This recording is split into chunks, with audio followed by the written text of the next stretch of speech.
আমরা 3 দিন ধরে এখানে অবস্থান করছি। আমাদের দাবি একটাই, আমাদের জাতীয়করণ দিবে, নয়তো আমরা এখান থেকে যাব না। এখান থেকে আমরা দীর্ঘ সময় এখানে সচিবালয়ে যাব, সচিবালয়ে অবস্থান করব। আমাদের দাবি না মেনে নেওয়া পর্যন্ত আমরা এখানেই অবস্থান করব। হয় আমরা মরবো, এই বিষ খেয়ে আমরা প্রাণ ত্যাগ করবো, নয় আমাদের জাতীয়করণ দিতে হবে। এটাই আমাদের দাবি। জাতীয়করণ করতে হবে। আমাদের যে বাদ করা বেসরকারি প্রাথমিক ওদের বিল বেতন সব আটকা, মানে কোনোভাবে আমরা একটা টাকাও পাচ্ছি না। আজকে আমাদের জাতীয়করণ দিতে হবে, অন্তত আমাদের ডাল ভাতের ব্যবস্থা করে দিতে হবে।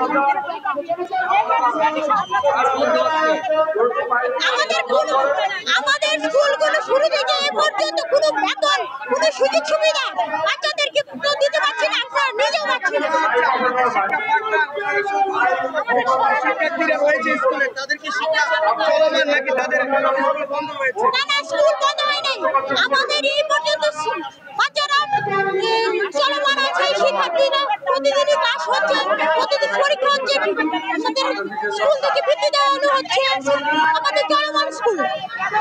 এই পর্যন্ত কতদিন এই লাগাতার অবস্থান রয়েছে? আজকে এই 3 দিন যাবত এখান থেকে অবস্থান করছি। 23 তারিখ থেকে আজকে 25 তারিখ পর্যন্ত লাগাতার এখানে আমরা শিক্ষক এবং শিক্ষার্থীরা আজকে জাতীয় প্রেস ক্লাবের সামনে উপস্থিত হয়েছে। আমরা এখানে প্রায় 2-3 হাজারের মতো শিক্ষক আছে। এখানে বিশেষ করে আপনার প্রিন্সিপালের সংখ্যাটা বেশি, শিক্ষকদের সংখ্যাটা বেশি। এখানে শিক্ষকদের সংখ্যাটাই বেশি। আমাদের ঊর্ধ্বতন শিক্ষক কর্তৃপক্ষ যারা উপদেষ্টা পাচ্ছে, তারা আপনাদেরকে কি আশ্বস্ত করেছে?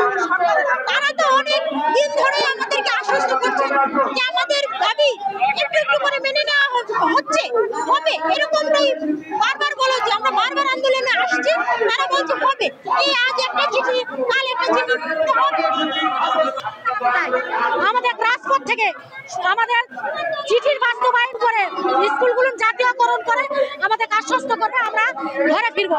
আমরা রাজপথে থাকতে চাই না, আমরা শিক্ষাঙ্গনে ফিরতে চাই, কোমলমতি শিশুদের পাশে থাকতে চাই। আমরা রাস্তায় থাকতে চাই না। আমরা এমন চাকরি করি যে চাকরিগুলো বেতন নাই। আমাদের কষ্ট, আমাদের হাহাকার উপরওয়ালাই শুধু শুনতে পারবো। আমরা ঘরে ঘরে নির্যাতিত হই বেকার খাটার জন্য। আমরা না পারি সংসারে সময় দিতে, না পারি সন্তানদের সময় দিতে, না পারি